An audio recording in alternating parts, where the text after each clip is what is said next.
नमस्कार भाई, आप सभी को सबसे पहले आपको महाशिवरात्रि की हार्दिक शुभकामनाएं। आज शिवरात्रि है तो हमने कुछ इम्पोर्टेंट क्वेश्चन है जो आपको बताए जाएंगे। 2024 और 25 का जो मॉडल पेपर आया है क्लास 10th का, तो उसके क्वेश्चन है जो आपको पूरा पेपर सोल्व करवाया जाएगा। तो ध्यान से देखिए। आप सभी बच्चे जानते हो आपका पहला पेपर हिंदी का हो चुका है, बहुत बढ़िया पेपर गया है। 20 नंबर के एमसीक्यू इसमें भी आने वाले हैं। हर पेपर में 20 नंबर के एमसीक्यू आएंगे। तो जो 50 नंबर का पेपर है उसे हम सोल्व कराते हैं। तो पहला क्वेश्चन आप देख सकते हो, समझ सकते हो। 3 × 5 × 7 और +7 एक भाज्य संख्या क्यों है? तो सीधी करके लाना है कि ये जो है वो भाज्य संख्या क्यों है। और भाज्य संख्या जानते हैं वो होती है जो अपने टेबल में भी आती है और दूसरों के टेबल में भी आती है। और अभाज्य संख्या वो है जो अपने टेबल में आती है और सिर्फ एक के टेबल में आती है, वो सिर्फ हमारी अभाज्य संख्या होती है। तो यहाँ से अभाज्य संख्या सिद्ध नहीं करवा रहा है, आपको भाज्य संख्या आपको सिद्ध करवा रहा है कि सिद्ध करो।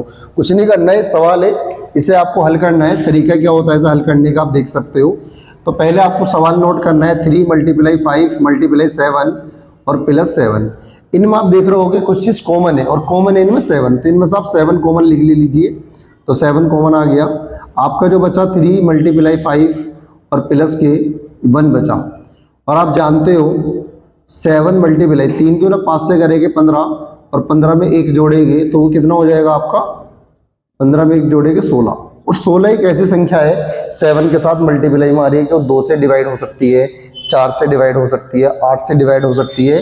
तो इसलिए टोटल मिला के कितना बन गया आपका बोलो? अगर इसे हम 2 से डिवाइड करना चाहे तो 7 × 16, और यदि हम इसे 2 से या 4 से डिवाइड करना चाहे तो कितनी बार में आ जाएगा? 4 7 चौक 28। ऐसे ही 2 से भी डिवाइड हो सकती है, तो आप समझ रहे हो। तो 2 से काटोगे 8 आएगा और 7 8 56। तो आप देख पा रहे हो कि ये अपने टेबल के अलावा और टेबल से भी आपकी भाज्य हो पा रही है। तो इसलिए तो ये जो है 3 × 5 × 7 +7 एक कैसी संख्या है? एक भाज्य संख्या। आसान है। फिर आपको हम बता देते हैं जो आपका ये सवाल जो दिया हुआ है, इस सवाल में आपको सिद्ध करना है कि वो भाज्य संख्या है क्यों है। तो सबसे पहले हमने इनमें से 7 कॉमन ले लिया। यहाँ पे 3 × 5 बचा यानी 15 बचा, और ये 1 बचा, 7 हमने कॉमन ले लिया है। 15 और 1 16 होता है। और जब किसी अभाज्य संख्या के साथ में एक संख्या ऐसी हो जो अपने टेबल में भी आती हो, दूसरों के टेबल में भी आती हो, तो फिर वो संख्या भाज्य संख्या बन जाती है। प्रूफ करने के लिए हमने 4 से डिवाइड करा, 16 4 से कट गया, 7 चौक 28। फिर हमने 2 से डिवाइड करा, 8 आ गया, 7 8 56। तो इससे पता पड़ रहा है कि ये भाज्य संख्या आसान है। अगला क्वेश्चन आपको ध्यान देना है कि कोट थीटा बराबर है 7/8, और आपको सिद्ध करके लाना है 1 + sin थीटा और इंटू 1 - sin थीटा अपॉन में 1 + cos थीटा 1 - cos थीटा बराबर 49/64। कुछ नहीं करना है, LHS हम नोट कर लेते हैं। LHS, और आप देख पा रहे हो कि इसमें फॉर्मूला बन रहा है a + b और a - b। तो 1 का स्क्वायर और माइनस साइन स्क्वायर का थीटा। नीचे भी फॉर्मूला बन रहा है आपका a का स्क्वायर प्लस के माइनस के, और आपका क्या आ गया? ये कोस स्क्वायर थीटा। और आप जानते हो 1 माइनस जो साइन स्क्वायर थीटा होता है, 1 माइनस जो साइन स्क्वायर थीटा होता है वो कोस स्क्वायर थीटा के बराबर होता है। और 1 का स्क्वायर तो 1 रहेगा, 1 माइनस कोस स्क्वायर थीटा होता है वो किसके बराबर होता है? 1 माइनस कोस साइन के बराबर होता है, और 1 माइनस साइन कोस के बराबर होता है। तो 1 minus sine square theta equal to होता है कोस स्क्वायर थीटा, और 1 minus cos square theta equal to होता है साइन स्क्वायर थीटा। आसान है। और कोस अपॉन साइन जो होता है, कोस अपॉन साइन वो होता है कोट थीटा के बराबर। Cos square upon sine square बन जाएगा कोट स्क्वायर थीटा के बराबर, और साइन अपॉन कोस होता तो tan के बराबर। और कोट का मान दिया हुआ है आपको 7/8, तो यहाँ पर 7/8 लिख सकते हो आप। तो 7/8, और 7/8 का जो स्क्वायर करोगे तो 7 का स्क्वायर 49 हो जाएगा, और 8 का स्क्वायर 64 हो जाएगा। तो मुझे लग रहा समझ में आया होगा।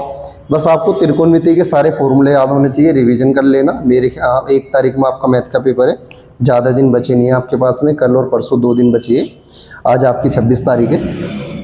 तो 1 + sin theta 1 - sin theta, formula बन गया a² - b²। तो b² की जगह साइन स्क्वायर है, और 1 - sin स्क्वायर होता है कोस स्क्वायर के बराबर, और 1 - cos स्क्वायर होता है साइन स्क्वायर के बराबर, और कोस स्क्वायर अपॉन में साइन स्क्वायर कोट स्क्वायर।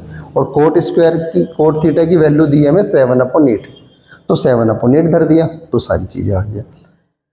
अगला सवाल, दो घन जिनमें से प्रत्येक का जो आयतन है वो 64 है। तो घन हम जानते हो जिसे क्यूब कहते हैं, और आयतन का फॉर्मूला होता है इसका ए की क्यूब। ए की क्यूब का मान 64 दिया है, और 64 किसकी क्यूब होता है आपका? 64 होता है 4 की क्यूब। तो ए की वैल्यू कितनी आ गई आपके पास? 4 सेंटीमीटर। तो ए यानी भुजा आ गई आपकी, तो यानी तीनों जो भुजा है वो 4 4 है। इन्हें मिलाकर एक ठोस बनाया जाता है। तो दो घन है, इन्हें मिलाया जाता है दो घनों को, तो दो घनों को मिलाकर आपको एक ठोस बनाया जाता है। आसान है, आप देख सकते हो। तो दो घने जो आपको मिलाने हैं, ठीक है ना, आसान से है। तो दो घने जो हमने आपस में मिला दिए हैं, और इन दो घनों को मिलाकर आपस में ठोस बनाया जाता है। और आपको याद रखना है कि ये पहली वाली जो साइड है वो 4 है, तो इधर वाली भी 4 हो गई जोड़ के, तो 4 साइड ये हो गई 4, ये भी 4 है आपके पास, और ये भी 4 है आपके पास। तो कहने का मतलब ये है आपकी जो लंबाई है वो 4 + 4 = कितनी हो चुकी है आपके पास? 8 सेंटीमीटर। और जो ऊंचाई है h, उसका मान 4 सेंटीमीटर है, और जो चौड़ाई है वो भी कितनी है आपके पास? 4 सेंटीमीटर है। अब ये 8 सेंटीमीटर क्यों हो गई? क्योंकि दो घने और दोनों को सटाकर आपस में रखा गया है संलग्न है। तो 4 + 4 एक के ऊपर एक भी रख सकते हैं, फिर आपकी ऊंचाई बढ़ जाएगी, ऊंचाई आपकी 8 हो जाएगी, उससे कोई दिक्कत की बात नहीं है। घनाभ का पृष्ठीय क्षेत्रफल निकालना है। घनाभ का पृष्ठीय क्षेत्रफल का फॉर्मूला जानते हो आप? घनाभ का जो पृष्ठीय क्षेत्रफल का फॉर्मूला होता है, पृष्ठीय क्षेत्रफल का जो फॉर्मूला होता है वो होता है 2 × L + B, B + H और H + H × L। आसान है, 2 × LB + के BH + के HL, यानी लंबाई की गुना चौड़ाई से, चौड़ाई की गुना ऊंचाई से, ऊंचाई की गुना लंबाई से। फॉर्मूले में मान धर दीजिए, आंसर आ जाएगा। L का जो मान दिया हुआ है वो 8 दिया हुआ है, और चौड़ाई का जो मान दिया है B का वो 4 दिया हुआ है, प्लस B का जो मान है वो 4 है, और H का मान कितना है? 4 है आपके सामने, और प्लस H का मान 4 है, और L का मान कितना है आपके पास में? 8 है। आसान है, फॉर्मूले में मैंने मान धर दिए, सारे आपको फॉर्मूले पता होने चाहिए। 2 8 का बड़ा 4 बार पड़ेंगे, 8 4 जा 32 प्लस 4 चौक 16, और 8 का 4 से करोगे 32 आएगा, और इन्हें आप जोड़ दोगे तो 2 मल्टीप्लाई 2 और 6 8 और 2 10, 10 की 0, 3 और 1 4, 4 और 3 7 और 1 8, और 80 की गुना 2 से करोगे 160 सेंटीमीटर स्क्वायर। आंसर आ गया। मुझे लग रहा है आपको समझ में आया होगा। एक बार दोबारा आपको सवाल बता दिया जाता है। दो घन हैं जिनमें से प्रत्येक का आयतन 64 सेंटीमीटर क्यूब है, और जो घन के आयतन का फॉर्मूला होता है वो एक ही क्यूब होता है। उसका जो मान दिया हुआ है 64 दिया हुआ है, 64 4 का क्यूब होता है, तो ए का मान 4 आ गया। दो घन हमारे आपस में पास पास में रखे हुए हैं, एक के ऊपर एक हो सकता है, साइड में हो सकता है, हमने साइड में माना है। तो 4 ये हो गई आपकी लंबाई, और 4 ये हो गई, तो 4 और 4 कितनी हो गई आपके पास? 8 हो गई। अब इसे चौड़ाई भी मान सकते हो। चौड़ाई कितनी दी है आपके पास? 4। ऊंचाई कितनी दी है आपके पास? 4। घनाभ का पृष्ठीय क्षेत्रफल पूछ रहा है। फॉर्मूला जानते हैं, 2 × LB + के BH + के HL। फॉर्मूले में मान धरा, 8 का पड़ा 4 बार पड़ा 32 आया, 4 का पड़ा 4 बार 16 आया, 4 8 जा 32, और इन्हें हमने ऐड करा, और ऐड करके 80 आया, 80 की गुना 2 से करी 160 आया। अगला सवाल है, माध्य पूछ रहा है। इस सवाल में आपको माध्य निकालनी है। आप जानते हो 3 चीज़ें पूछे जा सकते हैं आपसे। माध्य पूछा जा सकता है आपसे, माध्यिका पूछी जा सकती है आपसे, और आपसे बहुलक पूछा जा सकता है। तीनों के फॉर्मूले आपको पता होने चाहिए। तीनों ही पूछे जा सकते हैं आपसे, और आते ही हर साल पूछे जाते हैं। करने का बहुत ही सिंपल तरीका है। करने के लिए आपको क्या करना पड़ेगा? एक बॉक्स बनाना पड़ेगा।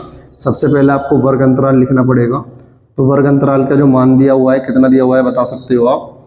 10 से 20, 20 से 30, 30 से 40, 40 से 50, इस तरह से आप कर लोगे, आसान है। फिर आपको लिखना है बारंबारता, बारंबारता, और बारंबारता को प्रदर्शित करते हैं हम F से। कितना मान दिया हुआ है इसका? 2 7 12 15 8 और 6, और ये कितना दिया है 40 के बाद में? 50 से 60 है, और 60 से 70 दिया हुआ है। उम्मीद है मुझे आपको समझ में आ रहा होगा। फिर एक इसमें होता है मध्यमान, और मध्यमान को हम कहते हैं XI, और बारंबारता को कहते हैं एफ आई। अब ओनली एफ भी लिख दोगे तब भी चल जाएगा। मध्यमान कैसे निकलता है, दोनों वर्ग अंतराल जो है उन्हें जोड़ देते हैं और जोड़ने के बाद में यानी निम्न सीमा और उच्च सीमा, निम्न सीमा होती है पहले वाला मान, उच्च सीमा होती है अधिक वाला मान, तो इन दोनों को जोड़ के 2 से डिवाइड कर देते हैं। तो 10 और 20 30, 30 का आधा आपका 15 हो गया है, 20 और 30 50, 50 का आधा 25 हो गया है। अब हम दोनों में देखोगे तो 10 10 का डिफरेंस है, तो आप 10 10 जोड़ के चले जाओगे। 25 में 10 जोड़ोगे 35 आएगा, 35 में 10 जोड़ोगे 45 आएगा, 45 में 10 जोड़ोगे 55 आएगा, 55 में 10 जोड़ोगे कितना आएगा आपका 65 आएगा। तो इस तरह से आप इन्हें कर लोगे। उसके बाद आपका आएगा एफ आई इंटू एक्स आई, फिर इनके आप आपस में मल्टीप्लाई कर देते हैं। तो 2 की गुना 15 से करेंगे कितना आएगा आपके पास 30 आएगा, 7 की गुना 25 से करेंगे 175 आएगा, और 12 पंजे कितना होता है आपका। एकदम समझ में आ रहा होगा आपको सारी चीजें। फटाफट हमने देखो, हमने आगे फटाफट कर दिया है सारी चीजें, फटाफट देखिए आप समझिए। तो इनकी मल्टीप्लाई करा हमने सबको, तो मल्टीप्लाई करके फिर आपको क्या करना है, सिग्मा एफ आई को आपको जोड़ देना है। सिग्मा एफ आई का मतलब है बारंबारता को योग करना है। इन सबको हमने जोड़ दिए, जोड़ के कितना आ गया 50 आ गया। फिर इन सबको जोड़ देना है, जोड़ का आ गया 2130। फिर माध्य का फॉर्मूला जानते हैं हम, sigma F I x I upon में सिग्मा एफ आई। तो सिग्मा एफ आई एक्स आई का जो मान आया है 2130 आया है, यहाँ तक समझ में आ गया होगा। और सिग्मा एफ आई का जो मान आया है वो 50 आया है आपके सामने। तो इसे काट दो, 0 से 0 कट गया, और 5 को 213 से आप भाग कर सकते हो। तो 5 के पाड़े में 21 नहीं आता, 20 आता है 4 बार में, 1 हासिल जुड़ गया, 3 में 13 हो गया, तो 5 दूनी 10 हो गया, बचा 3। 5 के पाड़े में 3 नहीं आ गया, पॉइंट लगा दो और 0 लगा दो, तो 30 हो गया, 5 छक्के 30। तो आंसर कितना आ गया आपका, समांतर माध्य को x बार कहते हैं, तो आंसर कितना आ गया आपका 42.6 आ गया। तो मुझे उम्मीद है आपको समझ में आया होगा आराम से। तो हमने इंपोर्टेंट हमने 4 सवाल हमने समझ लिए। पहला सवाल भाज्य संख्या वाला समझा है हमने। दूसरा सवाल में कोट थीटा का मान 7/8 दिया है। जरूर नहीं है वो कोट थीटा ही आए, वहाँ पेपर में sine theta, cos theta, sine theta, कोई सी भी चीज आ सकती है, 6 होते हैं। प्रूफ नहीं है ये प्रूफ करवाए, कुछ और भी प्रूफ करवा सकता है। उसके लिए आपको त्रिकोणमिति के फॉर्मूले याद होने चाहिए। 2 घन वाला जिनमें प्रत्येक का आयतन 64 है, ये भी हमने अच्छे से समझ लिया है। वर्ग अंतराल वाला, बारंबारता वाला, 3 चीज होती है। तीनों को आपको फॉर्मूले पता होने चाहिए, और आप फॉर्मूले मान धर के और इन चीजों को आप कर सकते हैं। ठीक है, ठीक। चलिए भी देखते हैं अगले 2 सवाल, देखते हैं इन्हें समझते हैं। तो अगला सवाल ये है, बिंदु -4,6 से बिंदु A -6 10 और B 3, -8 को जोड़ने वाले रेखाखंड को किस अनुपात में विभाजित करता है। तो आप जानते हो 2 फॉर्मूले होते हैं, अंत्य विभाजन और बाह्य विभाजन वाले सारी चीजें। तो आपको ध्यान रखना है, आपको सिर्फ अंत्य विभाजन वाला फॉर्मूला लगाना है, बाह्य विभाजन वाला तब लगाना जब बाह्य विभाजन की बात करें। नहीं बात करें, सिर्फ आपको अंत्य विभाजन वाला फॉर्मूला लगाना है। फॉर्मूला आप सभी बच्चे जानते हो, h का जो फॉर्मूला होता है वो होता है mx2 + n(x1) अपॉन में m + n। उसी प्रकार से y का फॉर्मूला होता है, my2 + में n(y1) और अपॉन में m + n। ये अंत्य विभाजन के 2 फॉर्मूले हैं। इन्होंने बिंदु दिया है -4,6, तो ये बिंदु जो दिया है वो आपका x और y के मान है। तो आप एक रेखाखंड के लिए एक पॉइंट मान सकते हो। आप एक A पॉइंट माना है आपने, एक B पॉइंट माना है, और बीच में आपने एक P पॉइंट माना है। तो P जो है वो रेखाखंड का मध्य बिंदु है, यानी इसका जो खंड जहाँ पे 2 हिस्से हो रहे हैं, पहले को आपने m अनुपात माना, दूसरे को n मान सकते हो, 1 मान सकते हो अनुपात में। इसे आपने ये इनका जो अनुपात मान रहे हो सारी चीजें आप काटने के लिए, ठीक है ना। और इसका जो P का जो मान दिया है वो दिया है -4,6 दिया है, और A का जो मान दिया है वो दिया है -6 और 10 दिया है, और B का जो मान दिया है वो 3 और -8 दिया है। समझ में आ रहा है आपको सारी चीजें। पहले वाले मान को हम x1, y1, x2 और y2, और ये आपका x और y का मान है। इस फॉर्मूले में आप धर सकते हो अंत्य विभाजन के फॉर्मूले। किसका फॉर्मूला है? आपका अंत्य विभाजन का फॉर्मूले, जब आपको विभाजन के लिए m और n का मान पूछा जाए। तो जो 1 जो मान है ना वो n का मान है। आप m अनुपात n भी रख सकते हो, फॉर्मूले में मान धरते हैं x = m का मान तो m है, और x2 का मान आप देख रहे हो 3 है, मल्टीप्लाई में 3 और प्लस n का मान यहाँ पे 1 है, और मल्टीप्लाई में x1 का मान आप देख रहे हो -6 है, और अपोन में m + n यानी m + 1, और जो x है और x की वैल्यू आपको -4 दी है, यहाँ तक आपको -4, तो मुझे समझ में आ गया होगा। तो सबसे पहले हमने x का मान रखा -4 और फिर m और x2 इनके मान धर दिए हमने, तो -4 और m+1 को झल्ला हो गया आप m+1 और इक्वल में 3 की गुना m से करोगे क्या आएगा आपके पास 3m, 6 की गुना 1 से करोगे तो माइनस के कितना आएगा आपके पास 6 आएगा। 4 के अंदर मल्टीप्लाई करोगे 4m आएगा, 4 के अंदर गुना करोगे 4 आएगा और इक्वल टू 3m माइनस के 6 आएगा। m वाले एक तरफ कर सकते हो, नंबर एक तरफ कर सकते हो, माइनस का 6 इधर आया, प्लस का 6 बन गया, माइनस के 4 और 3m और माइनस के 4 इधर जाएंगे, प्लस का कितना हो गया आपका 4m।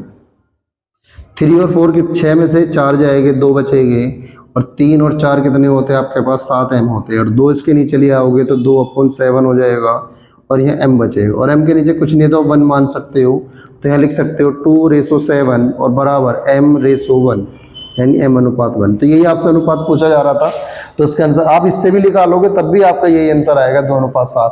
तो दोनों में से आपको कोई सा एक फॉर्मूला लगाना है, या आप x वाला फॉर्मूला लगा सकते हो या फिर आप y वाला फॉर्मूला लगा सकते हो। आसान है। जब आपको सवाल दिया जाए बिंदु -4 और 6 बिंदु a और b को जोड़ने वाले रेखाखंड को, तो रेखाखंड यहाँ से 2 हिस्से हो रहे हैं, किस अनुपात में विभाजित करता है, यानी m और n का मान निकालना है। ये जो 1 मान है वो हमने n माना है, आप इसे n भी लिख सकते हो, m और अनुपात n। ये x और y के मान है जो रेखाखंड का बिंदु दिया है और ये आपके वो बिंदु है जो a और b के बिंदु है आपके पास। अगला सवाल है x और y में ऐसा संबंध ज्ञात करो जो बिंदु x y और बिंदु 3,6 और -3,4 से समदूरस्थ है। तो समदूरस्थ के लिए क्या करोगे, आपने माना कि जो बिंदु है,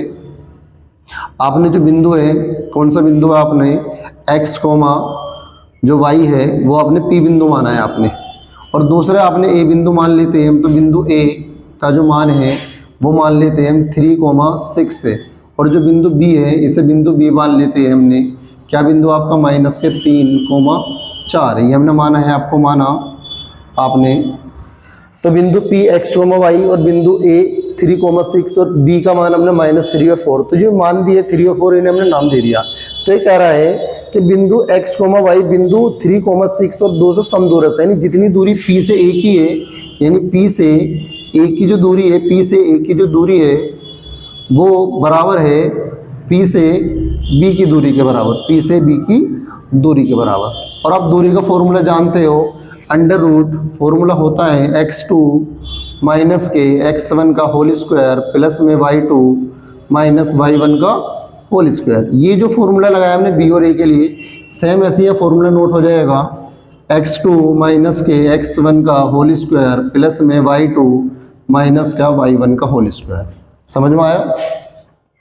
दोनों तरफ अंडर रूट है तो अंडर रूट से अंडर रूट कट गया, या फिर हम दोनों तरफ वर्क करके अंडर रूट को काट सकते हैं। p और a वाला मान आप धर सकते हो, p और a वाला मान आप धर सकते हो। तो x1 y1 x2 और y2 मान धर दीजिए आप। x2 का मान तो x है, x1 का मान 3 है और होल स्क्वायर प्लस में y2 का मान y है और y1 का मान 6 है और whole square. x2 minus x1, x2 का मान कितना है आप इस वाले पॉइंट के लिए ले सकते हो, अब ये वाला b और p है, तो p का मान तो अपने फिक्स माने सब, x1 मानोगे सर आप y1 मानोगे, p और b के लिए जाता है। x2 का मान x है, x1 का मान कितना है आपको -3, माइनस ये रहा प्लस हो गया, +3 का होल स्क्वायर प्लस में y2 का मान कितना है आपके पास y है और y1 का मान कितना है आपके पास 4 है और इस पर होल स्क्वायर। उम्मीद है आपको समझ में आ रहा होगा। तो x -3 का होल स्क्वायर, तो फॉर्मूला खोल लो, a स्क्वायर प्लस के b स्क्वायर और 2ab, तो 3 दूनी 6, 6x आ जाएगा। ऐसे फॉर्मूला खोल सकते हो, a स्क्वायर प्लस का b स्क्वायर और माइनस के 2ab, 6 दूनी 12 भाई। डायरेक्ट हमने फॉर्मूले में खोल के मान धर दिया। ऐसे अब यहाँ पे फॉर्मूला खोल सकते हो आप, a स्क्वायर प्लस में b स्क्वायर प्लस के 2ab, तो 3 दूनी 6 हो जाएगा और प्लस के a स्क्वायर प्लस के b स्क्वायर माइनस के 2ab, 4 दूनी कितना हो जाएगा आपका 8 हो जाएगा, 8y हो जाएगा। तो मुझे उम्मीद है आपको समझ में आ रहा होगा। एक्स स्क्वायर से एक्स स्क्वायर कैंसिल हो गया, वाई स्क्वायर से वाई स्क्वायर कैंसिल हो गया है और आपके पास में 9 से 9 कैंसिल हो चुका है। यहाँ पर कितना बचा आपके पास में 6x बचा प्लस के 36 से माइनस के 12y और बराबर यहाँ कितना बच रहा है आपके पास में, देख सकते हो आप 6x और प्लस के 16 और माइनस के कितना बचा आपका 8y। अब एक्स वाई वाले एक तरफ, एक्स वाले एक तरफ कर सकते हो, एक्स वाई वाले एक तरफ, नंबर एक तरफ, तो माइनस के 6x माइनस के 12y प्लस के इधर आएगा तो माइनस के 6x माइनस के इधर आएगा प्लस के 8y इक्वल में 16 और ये प्लस के इधर जाएगा माइनस के 36। 6x और 6x माइनस के 12x, 12y में से माइनस के प्लस का 8y आपको माइनस प्लस होने पर माइनस हो जाता है तो 12 में से 8 गए माइनस के 4y और 36 में से 16 घटाओगे तो माइनस का 20 बचेगा। समझ में आ रहा होगा। इसमें से आप 4 कॉमन ले सकते हो, तो हमने 4 कॉमन ले लिया तो 4 के पढ़े में 12 3y में आता है। बाहर अगर माइनस का चिन्ह लिया तो प्लस हो चुका है ये आपका और माइनस के कितना हो चुका है 20। 4 को 20 से डिवाइड कर सकते हो आप, 3x प्लस के y और माइनस 20 को माइनस 4 से डिवाइड करोगे तो कितना आ जाएगा आपके पास 5 आ जाएगा।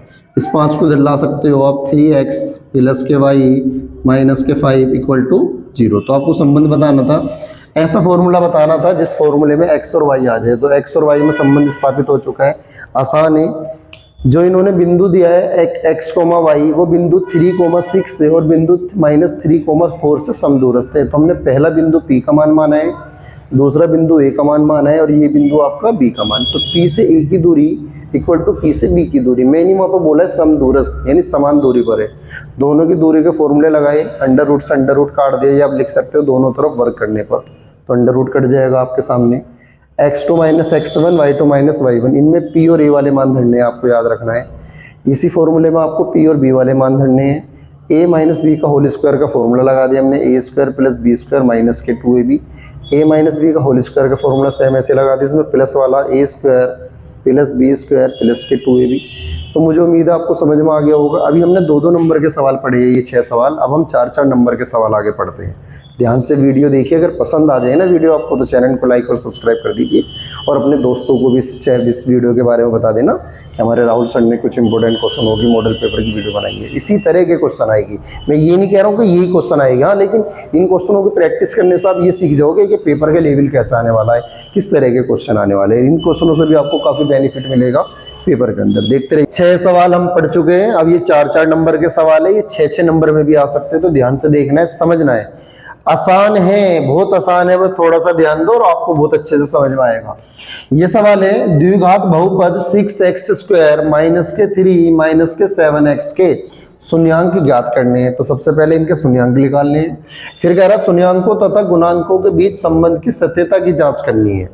अभी सत्यता की जांच कैसे होती है इन्हें जानते समझते हैं, बहुत आसान है। तो देखते हैं। सबसे पहले इसका शून्यांक निकालने हैं, यानी जो सवाल दिया हुआ है तो 0 के बराबर मान लेते हैं हम सबसे पहले अपने सवाल को। तो जो हमें सवाल दिया हुआ है 6x² माइनस के 3 माइनस के 7x को हमने सबसे पहले 0 के बराबर माना। हमने नहीं, इन्होंने बोला शून्यांक निकालना है, तो शून्यांक मतलब सवाल को 0 के बराबर मान लेना है। ये क्रम से होना चाहिए, पहले x वाला आंसर आएगा 6x², फिर माइनस के 7x आएगा, फिर माइनस के 3 आएगा बराबर 0। अगर ये क्रम से है तो अच्छी बात है, नहीं तो आप जानते सबसे पहले 2 पावर x की, फिर सिंगल और फिर अचर पद होता है। x² के साथ में अगर कोई नंबर नहीं होता तो हम 3 के ऐसे फैक्टर करके 7 के बराबर लाते। लेकिन जब इनके साथ में कोई नंबर दिया जाता है, सबसे पहले उसकी नंबर की मल्टीप्लाई करनी है हमें 3 से। तो हम 6 की मल्टीप्लाई 3 से करेंगे तो 18 आएगा और 18 को आपको 7 के इक्वल में लाना है। तो आप जानते हो 9 2 18 और 9 में से 2 माइनस करोगे तो 7 आ जाएगा। तो आप जानते हो 6x² और 7 की जगह लिख सकते हैं 9 - 2 × x माइनस के 3 इक्वल टू 0, क्योंकि 9 की 2 से मल्टीप्लाई करने पर 18 आता है और 9 में से 2 माइनस करने पर 7 आता है। 18 कैसे पता पड़ा, 6 की मल्टीप्लाई 3 से करेंगे तो 18 आएगा। तो 6 से x², 9 की 9 x से करोगे 9x से और माइनस माइनस प्लस से 2x से माइनस के 3 इक्वल टू 0। आसान है। 6 से x², इन दोनों में कॉमन है आपके सामने, 3 कॉमन है और x कॉमन है। तो 3 के टेबल में 6 2 बार में आता है और x की पावर 2 1 x बचा। 3 के टेबल में 9 3 बार में आता है। आसान है, समझ में आ रहा होगा बहुत ही। इन दोनों में कुछ कॉमन नहीं है, जब कुछ कॉमन नहीं है तो वहाँ पर 1 कॉमन होता है, कॉमन है वो। तो 1 के टेबल में तो 2 बार में आता है माइनस के 3। जब 1 कॉमन होता है तो जैसी चीज़ हो वैसे ही नोट कर लिया कर। लेकिन एक चीज़ आपको विशेष बात का ध्यान रखना है, यदि यहाँ पर माइनस होता तो अंदर वाला चिन्ह चेंज हो जाता। माइनस होने पर माइनस वाला प्लस हो जाता है, प्लस वाला माइनस, क्योंकि माइनस कॉमन हो जाएगा और कॉमन लेने पर वो चिन्ह चेंज कर लेता है और बराबर 0। ये दोनों ब्रैकेट में एक जैसी संख्या आनी चाहिए। यदि एक जैसी संख्या आ रही ब्रैकेट में तो हमारा सवाल सही है, अदरवाइज हमारा सवाल गलत है। तो दोनों एक जैसी आ चुकी है। तो 2x माइनस के 3 और ये क्या बचा आपके पास बोलो, 3x प्लस के 1 और बराबर में 0। क्लियर है? इसे 0 के बराबर मानते हैं हम। 2x माइनस के 3 बराबर 0 और 2x इक्वल टू 3 और x इक्वल टू 3/2। एक आंसर आ गया आपका, आसान है। ऐसे दूसरा मानते हैं 3x प्लस में 1 इक्वल टू 0 और 3x इक्वल टू 1 और x इक्वल टू आ गया माइनस के 1/3। तो 2 आंसर आ गया। ये सिर्फ हमने इतना करा भी शून्यांक ज्ञात करो। वेरीफाई भी करना है, ऐसे जांच भी करनी है। तो जांच करने के लिए, वेरीफाई करने के लिए हम क्या करेंगे, जो हमें सवाल दिया हुआ है, इन जो हमारे x के मान है, पहले वाले मान को हम अल्फ़ा का मान मान लेते हैं और दूसरे वाले को माना लेट कर ले रहे हैं और दूसरे वाले मान को बीटा का मान मान लेते हैं माइनस के 1/3। शून्यांक और गुणांकों के बीच संबंध निकालना है। तो संबंध निकालने के लिए जो हमारा सवाल दिया हुआ है 6x² माइनस के 3 माइनस के 7x, उसे वही तरीके से आपको पहले नोट कर लेना है। 7x² माइनस के 7x माइनस के 3 बराबर 0। और एक द्विघात समीकरण होता है ax² प्लस के bx प्लस के c बराबर 0 से तुलना करने पर, इससे तुलना करना है आपको, कंपेयर करनी है। a की वैल्यू 6 है, b की वैल्यू माइनस के 7 है और c की वैल्यू माइनस के 3 है। यहाँ तक समझ में आ गया आपको? a और b और c के मान निकल गए। ये तो आपने शून्यांक निकाला। अब वेरीफाई करने के लिए आपको क्या करोगे, मूलों का योग मूलों का गुणनफल बराबर, ये आ गया। और आप जानते हो कि जो शून्यांक का जो योग होता है फॉर्मूला, शून्यांक का जो योग होता है उसका फॉर्मूला होता है शून्यांक के योग का alpha plus beta equal to minus के b/a। तो वेरीफाई करते हैं। अल्फ़ा की वैल्यू है 3/2 और बीटा की वैल्यू है माइनस के 1/3। इसमें एलसीएम ले सकते हो। 2 और 3 का एलसीएम कितना आएगा, 6 आएगा और 3 3 9 आएगा और 2 दूनी 2 एकम 2 आएगा। 9 में से 2 जाएगा, कितना बचेगा आपका, 7 बचेगा। तो 7/, कितना आ गया, 6 आ गया है। इसी तरह से वैल्यू यहाँ लिखनी है हमें। और b का वैल्यू -7 है, माइनस के 7 और a की वैल्यू कितनी है, 6 है। और देख सकते हो माइनस माइनस प्लस 7/6। तो आप देख सकते हो दोनों ही वैल्यू हमारी इक्वल आई है। कितनी इक्वल आई है बोलो, 7/6 आई है। यदि हमारी दोनों इक्वल आ चुकी है तो हमारा सवाल सही है, यानी वेरीफाई हो चुका है, सत्यता की जांच हो चुकी है, ये सत्य पाया गया है। उसके बाद आपको शून्यांक का आपको क्या निकालना है, ये तो योग हो गया। फिर इसी प्रकार आपको शून्यांक का गुणनफल निकालना है। शून्यांक का क्या निकालना है आपको, शून्यांक का गुणनफल। और इस शून्यांक के गुणनफल निकालने के लिए क्या करते हैं आप जानते हो, alpha into beta equal to होता है c/a। इस फॉर्मूले में आप मान धर दीजिए। तो अल्फा इंटू बीटा, अल्फा की वैल्यू कितनी है आप जानते हो, 3/2 है। तो अल्फा की वैल्यू 3/2 आ गया। और बीटा की वैल्यू कितनी है, माइनस के 1/3 है। और इक्वल टू सी की वैल्यू कितनी है बता दीजिए, माइनस के 3 है। और ए की वैल्यू कितनी है आपके पास, 6 है। 3 से 3 कट गया, कितना बचा, माइनस के 1/2 बचा। 3 के टेबल में 6 आता है, 3 1 जा 3, 3 2 जा 6, तो यहाँ भी -/2 बचा। तो आप देख सकते हो दोनों ही मान हमारे इक्वल आ चुके हैं। और जब दोनों इक्वल आ चुके हैं तो सत्यता की जांच हो चुकी है। तो सत्यता की क्या हो चुकी है, सत्यता की जांच हो चुकी है, यानी सत्य की जांच सत्य है। आसान है, बहुत आसान है, कुछ नहीं करा। पहले हमने 0 माना, उसके हमने फैक्टर करे, गुणनखंड करे, तो x के 2 मान आ गए। पहले वाले मान को हमने अल्फा माना, दूसरे वाले मान को हमने बीटा माना। द्विघात समीकरण होता है इसे, उसके हमने a, b और c के मान निकाले तुलना करके। शून्यांक का योगफल है अल्फा प्लस बीटा माइनस के b/a। अल्फा की वैल्यू 3/2 है, बीटा की वैल्यू 1/3 है। b और a की वैल्यू धर दी 7 और 6। एलसीएम ले लिया, 3 3 9, 2 एकम 2, 9 में से 2 गया 7 बचा। ऐसी माइनस माइनस प्लस हो गए दोनों का मान। यदि दोनों मान हमारे बराबर आ रहे हैं तो हमारा सवाल सही है। अगर बराबर नहीं आ रहे तो सवाल में हमने कहीं ना कहीं मिस्टेक करी है। स्टेप मार्किंग भी होती है। बोर्ड की कॉपी चेक कर रहा हूँ मैं, तो मुझे मालूम है कि बोर्ड की कॉपी चेक कैसे चेक होती है। बस शर्त है कि आपको कुछ नहीं छोड़ना है, आपको सारे करने हैं। फॉर्मूले पे भी नंबर दिए जाते हैं, अच्छी राइटिंग होती है उस पर भी 1 नंबर मिलता है। लेकिन जब कोई बच्चे लिखेगा नहीं, अच्छे से नहीं लिखेगा, तो नंबर कहाँ से मिलेंगे। तो आपको कोशिश करना है, जो सवाल आपको आ रहे हैं उन्हें आपको अच्छे से करना है, जो नहीं आ रहे ना उनके फॉर्मूले से रिलेटेड कुछ ना कुछ आपको करके ही आना है जरूर, छोड़ के आपको नहीं आना है। अभी भी आपके पास 2-3 दिन है, आप आराम से अपनी पूरी अच्छे से तैयारी करो। कुछ सवाल मैंने आपके लिए हेल्प के लिए कुछ बता दिया आंसर के साथ में, ऐसा नहीं सिर्फ मैं क्वेश्चन ही बता रहा हूँ, मैं एक्सप्लेन करके भी आपको समझा रहा हूँ। वीडियो लगे तो अपने दोस्तों को शेयर कर लेना। यदि आपको लग रहा है कि मैं आपके प्रति कुछ मेहनत कर रहा हूँ तो अपने दोस्तों को बता देना, ये हमारे राहुल सर ने वीडियो भेजी है मैथ की, इसमें कुछ इंपॉर्टेंट क्वेश्चनों के आंसर के साथ उन्होंने सर ने समझाया है। अगला क्वेश्चन आप देख सकते हो, क्वेश्चन नंबर 8 है, 2 संख्या के वर्गों का अंतर 180 है। तो कुछ नहीं करना, आपको पहले मानना है, मानो पहली संख्या x है, पहली संख्या आपने क्या मानी x है, और दूसरी संख्या y है। तो एक संख्या आपने x मानी और दूसरी संख्या आपने क्या मानी है, आपने y मानी है। ये कह रहा है दोनों संख्या के वर्ग, तो दोनों का वर्ग करो, x² और माइनस के y²। दोनों संख्या का वर्ग करा आपने, दोनों संख्या का वर्ग करा, और ये कह रहा है इनका जो अंतर है, अंतर यानी माइनस, वो कितना है बोलो, 180 है। यहाँ तक आपको समझ में आ गया होगा। छोटी संख्या का वर्ग बड़ी संख्या का 8 गुना है। हमने माना कि पहली जो संख्या वो बड़ी है, ये बड़ी संख्या है जो x हमने मानी है, पहली संख्या x जो बड़ी संख्या है, और जो दूसरी संख्या हमने जो y मानी है वो छोटी संख्या है, छोटी संख्या।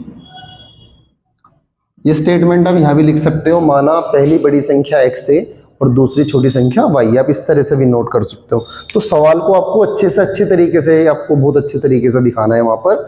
आप ये डिपेंड कर रहा है आप किस तरह से सवाल को प्रेजेंट कर रहे हैं वहाँ पर, ये है ना। तो छोटी संख्या का जो वर्ग है, तो छोटी संख्या का जो वर्ग है वो बड़ी संख्या का 8 गुना है। तो छोटी संख्या यानी y है, उसका जो वर्ग है वो जो बड़ी संख्या है, बड़ी संख्या यानी जो x मानी है हमने, उसका 8 गुना है, तो 8 से हमने मल्टीप्लाई कर दी। जरूरी नहीं वो 8 गुना है, वो 5 गुना 6 गुना आ सकते हैं। इसी प्रकार एक अंश और हर वाले सवाल होते हैं, एक आयु वाले सवाल होते हैं कि इसकी आयु से 5 गुना है, 5 वर्ष बाद 6 वर्ष बाद इसकी आयु इतनी गुना हो जाती है। इस तरह के भी सवाल आएंगे भी। इस y² का मान रख सकते हो समीकरण 1 में। तो समीकरण 1 में y² का मान रखने पर, तो समीकरण 1 में किसका मान रखने पर बोलो, y² का मान रखने पर। तो रख दो, तो रख के क्या आएगा बताइए आप, x² और y² का मान कितना है बोलो, 8x है, और प्लस के 180 इधर आएगा, माइनस के 180, और बराबर में कितना आ गया, 0। अब ये भी बिल्कुल इसी तरह से बन चुका है, फैक्टर करने हैं। 180 के फैक्टर किसके बराबर करने हैं, आपके 8 के बराबर करने हैं, कि प्लस माइनस करने पर आपको 8 आना चाहिए। और आप जानते हो कि 18 गुना 10, 18 के गुना 10 से करोगे तो 180 आएगा, और 18 में से हम 10 घटाएंगे तो आपका 8 आ जाएगा। तो आपको सिंपल है, फैक्टर आप कर सकते हो। तो बोलिए क्या आएगा यहाँ पर आपके सामने, x² माइनस के 8 की जगह कितना लिखना है आपको बोलो, 10, 18 माइनस के 8 लिखना है, 18 माइनस के 10। 18 में से 10 जाएगा, कितने बचेगा आपके, 8 बचेगा, और x से और माइनस के 180 12, इन दोनों में 10 कॉमन आ चुका है। क्या बचा आपके पास में, x माइनस के 18 बराबर 0। दोनों सेम आ चुका है, x माइनस का 18 और x प्लस के 10। पहले वाला 0 मान सकते हो, x माइनस 18 बराबर 0, माइनस के इधर गए तो x बराबर कितना आ गया, 18। दूसरा मान सकते हो, x प्लस 10 बराबर 0, प्लस का 10 इधर जाएगा तो x बराबर माइनस के 10। क्लियर है बात। अब x का मान आप इसमें रख सकते हो y वाले में, और आपका किसका मान निकल जाएगा, y का मान निकल जाएगा। तो धर सकते हो आप, x का मान 18 धर सकते हो, तो y² क्या बोलो, y² बराबर 8x, और x का मान कितना है, 18। तो 18 से गुना कर सकते हो आप, 8 8 64 का 4, 8 एकम 8 है, और 6 14, 144 किसका मान होता है, प्लस माइनस 12 का। याद रखना अंडर रूट वाली संख्या में प्लस माइनस 12 आएगी, अगर अंडर रूट में इधर जाएगा तो y का मान अंडर रूट 144। तो अंडर रूट से बाहर निकालोगे तो प्लस माइनस 12 आएगा। यदि हम y का मान प्लस 12 माने, तो यदि हम y का मान हम कितना मान लेते हैं, 12 मान लेते हैं, तो y का मान 12, और x का मान कितना है बोलो, x का मान है 18। ठीक है ना। इस तरह से आंसर आ सकता है। एक y का मान हम -12 मान सकते हैं, तो इससे तो वर्गों का अंतर। तो मुझे उम्मीद है समझ में आ रहा होगा, आसान है, ज़्यादा हार्ड नहीं था, सिंपल सा सवाल है। सवाल समझने के लिए आपको किन बातों का ध्यान रखना है, दो संख्या के वर्गों का अंतर, वर्गों का योग आ सकता है, वर्गों का गुणनफल आ सकता है, वर्गों का अनुपात आ सकता है, तो ये चीज़ें याद रख सकती हो आप। अनुपात में डिवाइड होता है, योगफल में प्लस होता है और अंतर में माइनस होता है। तो दो संख्या हमने, पहली संख्या x मानी, दूसरी y मानी, दोनों का वर्ग या वर्ग कर दिया हमने, क्यूब आ जाएगा, क्यूब यानी घन आ जाएगा, तो घन में कितनी पावर आ जाएगी, 3 पावर आ जाएगी। अंतर है, माइनस लगाया, 180 दिया हुआ है मान। छोटी संख्या का वर्ग बड़ी संख्या का 8 गुना है, तो 8 से गुना कर दिया हमने। फिर हमने इस मान को इसमें धरा, समीकरण 1 में y² का मान रखा, x² माइनस के 8x, ये कहाँ से आया, y² का मान 180 को धर लिया है, माइनस हो गया बराबर 0। फिर फैक्टर करें, 180 के फैक्टर हमने 8 के बराबर करे, यहाँ कोई संख्या नहीं था, यहाँ पे देख रहे हो बस 6 था, इसलिए हमने 6 की गुना पहले हमने 3 से करे, 18 आया, फिर 9 करा, यह नहीं है, तो इसमें 180 के फैक्टर 18 माइनस 10, 18 में से 10 जाएंगे, 8 बचेगा, 18 की गुना 10 से करेंगे तो 180 आएगा। बाहर माइनस से चिन्ह बदल गया, माइनस माइनस प्लस, दोनों में x कॉमन आ गया, x माइनस 18, दोनों में कुछ कॉमन नहीं है, 10 कॉमन है, तो x आ गया और 180 में से 10 कॉमन ले लिया, 18 बचा, दोनों ब्रैकेट में सेम है, तो बाहर आ गया और x प्लस 10 बचा, पहले के 0 माना, दूसरे को 0 माना। उम्मीद है समझ में आ रहा हो। सबसे ज्यादा इंपॉर्टेंट सवाल है ये दोनों, ध्यान से देख लो और समझ लो।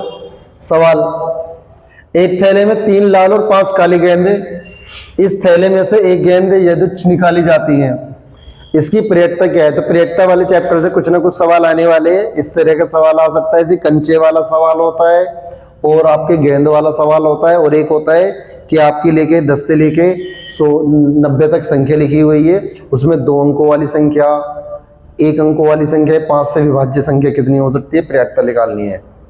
5-6 सवाल है ज्यादातर जो पूछे जाते हैं, करते हैं, इन्हें करने का तरीका। तो एक गेंद जो निकाली है वो लाल रंग की होनी चाहिए, लाल नहीं है, तो जब लाल नहीं है तो जाइए काली होगी। तो करोगे कैसे, पहले लिखोगे लाल, क्या नाम है, लाल गेंद, लाल गेंद की संख्या, तो लाल गेंदों की संख्या, लाल गेंदों की जो संख्या है वो कितनी है आपके पास में बता सकते हो आप, 3 है। और काली गेंदों की संख्या, काली गेंदों की संख्या जो है आपके सामने, काली गेंदों की संख्या कितनी है आपके सामने पता हो रही होगी, नजर आ रही होगी, वो कितनी है आपके पास में, 5 है। तो लाल गेंद आपके सामने 3 है और काली गेंद आपके सामने 5 है, तो जो कुल गेंद है, कुल जो गेंद है, कुल गेंदों की संख्या, कुल गेंदों की जो संख्या है वो कितनी हो चुकी है आप जानते हो, वो हो चुकी है 8, तो 8 हो चुकी है। अब पहले निकालनी लाल गेंद की प्रयोक्ता की संख्या है ना, तो लाल गेंद निकालने की प्रयोक्ता, तो लाल गेंद निकालने की प्रयोक्ता, निकालने की जो प्रयोक्ता है उसका फॉर्मूला क्या होगा प्रयोक्ता का, वो होगा P बराबर लाल गेंद की संभव संख्या, लाल गेंद की संभव संख्या, गेंदों की संभव संख्या, संभव संख्या और बट्टे में कुल संख्या, बट्टे में क्या आएगा आपका, कुल संख्या, कुल संख्या। तो बताना लाल गेंदों की संभव संख्या कितनी है, 3 है, और जो कुल गेंद है वो कितनी है आपके पास में, 8 है, तो आंसर आ गया 3/8। आसान है भाई, ज़्यादा हार्ड नहीं है, सिंपल सा सवाल है। अब ये कह रहा है कि लाल गेंद ना हो, तो लाल गेंद ना हो तो 1 में से माइनस कर दो, दूसरा आंसर आ जाएगा। लाल गेंद ना हो, लाल गेंद ना हो, अब लाल गेंद ना हो तो प्रयोक्ता निकालने के लिए क्या करोगे, 1 माइनस ये जो लाल गेंद है उसे माइनस कर देंगे, 3/8, तो कितना आंसर आ गया, 8 बन जाए 8 और 8 में से 3 जाएगा, कितना आ जाएगा 5/8। ये दूसरा तरीका आप काली गेंद के निकाल लो, आप देख रहे हो काली गेंद कितनी है 5, तो जब भी 5/8 आएगा। जब जायजे लाल गेंद नहीं है तो जायजे काली होगी, तब भी है दूसरा आंसर निकालने के लिए 1 में से माइनस कर देते हैं वो आंसर जो आया है। बहुत अच्छा सवाल, 6 नंबर का सवाल है, बोर्ड के पेपर में कई बार आ चुका है इस तरह का सवाल, ध्यान से देखना है, समझना है। 2 अंकों की एक संख्या, 2 अंकों की एक संख्या एवं उसके अंकों का उलटने पर बनी संख्या का योग 66 है। यदि संख्या के अंकों का अंतर 2 है तो संख्या बतानी क्या है। तो जब इस तरह का सवाल आता है ना अंकों वाला सवाल, तो उसमें 2 अंक मानने पड़ते हैं, एक दहाई का अंक और एक इकाई का अंक। तो करने का तरीका क्या है इसका ध्यान से देख सकते हो। माना जो दहाई का अंक है, दहाई का जो अंक है उसे हम x मानते हैं, और जो इकाई का अंक है उसे हम y मानते हैं। इकाई का जो अंक है उसे हम क्या मानते हैं, y मानते हैं। तो इस तरह के सवाल करने के लिए स्टेप होते हैं। अब ये x और y क्यों माने जाते हैं? अब क्योंकि संख्या जो होती है ना इस तरह से मानी जाती है, जो संख्या आती है बन के वो बनती है 10x प्लस के y। जाहिर लास्ट में हमने y जोड़ा है, इसलिए हमने y को हमने इकाई का अंक माना। अब इसे बदल भी सकते हो, लेकिन शर्त फिर हमारा 10y प्लस x बन जाएगी संख्या। ये कह रहा है यदि इनके अंकों को पलट दिया जाए, तो अंक पलटने पर या उलटने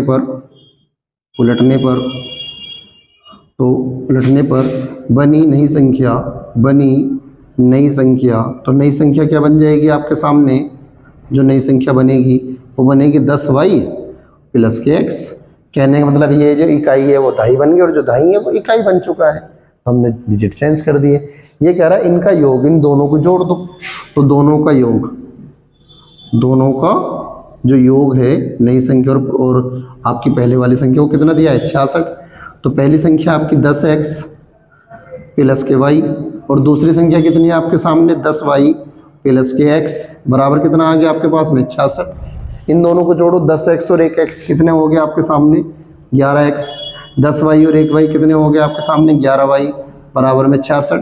दोनों में कॉमन आ गया 11, x प्लस y क्या बचा आपके पास में 66। समझ में आ रहा है? कोई दिक्कत हो तो मुझे आप बता सकते हो, कमेंट भी कर सकते हो, एक आधी वीडियो में और भी बना सकता हूँ, इनके ऊपर आपके बहुत अच्छे क्वेश्चन होते हैं। 11 को 66 से y डिवाइड कर दो, तो 66 से 11 को भाग करोगे तो जायज 6 आएगा, तो x प्लस y का मान कितना आ गया 6, समीकरण 1। दोनों संख्या का इन्होंने अंतर भी दिया है, कितना दिया है इन्होंने दोनों संख्या का अंतर? x माइनस वाई का जो मान दिया वो 2 दिया है, और x प्लस वाई का मान कितना आया है अभी आपके पास में 6 आया है। इन दोनों को योग कर दो, तो दोनों को योग करने पर तो दोनों कट गए, x और x कितने हो गए 2x, 2 और 6 8, 2 को 8 से भाग करोगे कितना आएगा बोलो 4 आएगा। इस 4 को आप समीकरण 1 में धर सकते हो, समीकरण 1 में धर सकते हो आप समीकरण 1 से, तो बोलो समीकरण 1 से मान धरेगा क्या आएगा x प्लस वाई बराबर 6, x का मान 4 आया है, 4 प्लस वाई बराबर के 6, y बराबर 6 माइनस के 4, 6 में से 4 गए कितना बचा 2 आ गया। x और y के मान जो लिख ले ये हमारे अंक लिख ले हैं, अभी ये हमारे अंक लिख ले हैं x और y के मान। अब इनमें क्या करेंगे अंकों को हम जो हमारी संख्या मानी है ना उस संख्या में मान धर देंगे। संख्या हमने क्या मानी है आपको पता है? संख्या जो हमने मानी है उस संख्या का जो मान है वो है 10x प्लस के y। संख्या हमने क्या मानी है बताइए आपको 10x प्लस के y, और x का मान कितना आया आपके सामने बोलिए 4 आया है, तो हम धर सकते हैं 10 गुना 4, और y का मान कितना आया आपके पास में 2, 10 क्यों ना 4 से करेंगे 40 आएगा, और 40 में 2 जोड़ेंगे कितना आएगा आपके पास 42। पेपर में इस सवाल की आप जांच भी कर सकते हो कि जो मेरा सवाल निकला है वो आंसर सही है गलत है। आप देख सकते हो सवाल में 2 अंकों की संख्या है 4 और 2 42। ये कह रहा है इनकी संख्या का जो अंतर है वो 2 है, देखो 4 में से 2 माइनस करोगे 2 आएगा, चलो ठीक है। ये कह रहा है यदि इन संख्या को हम उलट दें, यानी 4 और 2 को उन्हें उलट दें, तो उलटने पे क्या हो जाएगा आपका 24 हो जाएगा। और ये कह रहा है जो पहली उलटने पे इन संख्याओं को हम जोड़ा योग कर दे, पहली दोनों को जोड़ के वो 66 बनना चाहिए, तो 24 और प्लस 42 बराबर कितना होता है बोलो 66 हो रहा है। तो इससे हमारे सवाल की जांच भी हो गई कि हमने जो सवाल करा है वो बिल्कुल क्या करा है हमने सही निकाला है, जो आसान है। तो जब भी इस तरह का सवाल 6 नंबर का पेपर में आता है तो पहले आपको दहाई का अंक x मानना है, इकाई का अंक y मानना है। संख्या क्या हो जाएगी 10x प्लस y, अंकों को उलट दो संख्या बनेगी 10y प्लस के x, दोनों का योग 66 दिया है, अंतर भी दे सकता है वो, योग नहीं अंतर भी आ सकता है, लेकिन योग बोला है 66, तो दोनों को जोड़ के 66 आ गया। पहले दोनों को जोड़ के 66, 10x और 1x 11x, 1y और 10y 11y, दोनों में हमने 11 कॉमन ले लिया, 11 को 66 से डिवाइड करा 6 आया। दूसरा समीकरण हमने दिया हुआ है अंकों का अंतर 2 है, तो x माइनस वाई का मान 2 है, समीकरण 1 हमने नोट करा, y से y काट प्लस माइनस है। x और x 2x हो चुके हैं आपके सामने। 6 और 2 कितने हो चुके हैं आपके सामने? 8 हो चुके हैं। 2 को 8 से डिवाइड करा, कितना आया आपके सामने? 4 आया। इस x के मान के 4 को हमने समीकरण 1 में नोट करा, प्लस का 4 इधर गया, 6 में से 4 गए 2, और इन दोनों के मान को हमने संख्या में रखा, जो संख्या हमने मानी है, तो हमने मान डिवाइड करा, 10 मल्टीप्लाई करा, 10 के 4 से 40 और 2 42। जांच करी, दोनों संख्या का योग, आपका अंकों का जो अंतर है वो 2 है, जायज़ है, 4 में से 2 है, 2 आ रहा है। योग है, संख्या को बदल दो, बदल के दोनों को जोड़ो, 66 आ रहा है। उम्मीद है आपको समझ में आई होगी। यदि वीडियो आपको अच्छी लगी है, 10 क्वेश्चनों के जवाब में आपको समझ में आई है, तो इन 10 क्वेश्चनों की प्रैक्टिस करिए। इसी तरह के मिलते जुलते क्वेश्चन है, जैसे आईओ वाला हो गया, माध्य, और कुछ अलग चैप्टर से पढ़ने हैं आपके, एक माध्यिका वाला क्वेश्चन हो गया, बहुलक वाले क्वेश्चन हो गए, इंपोर्टेंट त्रिकोणमिति के सिद्ध करने वाले सवाल होते हैं, साइन कोस टेन वाले, उन्हें आप अच्छे से प्रैक्टिस करिए। यदि आप चाहते हो कि राहुल सर आप एक वीडियो और बना दीजिए इन कुछ इंपॉर्टेंट सवालों पे, 10 सवाल और इंपॉर्टेंट, तो मैं आपके सामने बता दूं, लेकिन उसके लिए मुझे आप मैसेज कर दीजिए, टाइपिंग कर दीजिए कि सर एक वीडियो और, तो मैं कल एक वीडियो और बना सकता हूँ। उम्मीद है वीडियो समझ में आई होगी। तो चैनल को लाइक कर दीजिए, जिसने अभी तक चैनल को लाइक नहीं करा है सब्सक्राइब कर दीजिए, और अपने दोस्तों को भी इस वीडियो को सेंड कर दीजिए, जो भी आप जानते हो। धन्यवाद वीडियो देखने के लिए। महाशिवरात्रि की आपको हार्दिक शुभकामनाएं। टेंशन फ्री रहिए, एंजॉय करिए, और एंजॉय के साथ साथ में पढ़ाई करिए। ज़्यादा चिंता ना करिए, पेपर आपके अच्छे जाएगा, मेहनत कर रहे हो। धन्यवाद वीडियो देखने के लिए।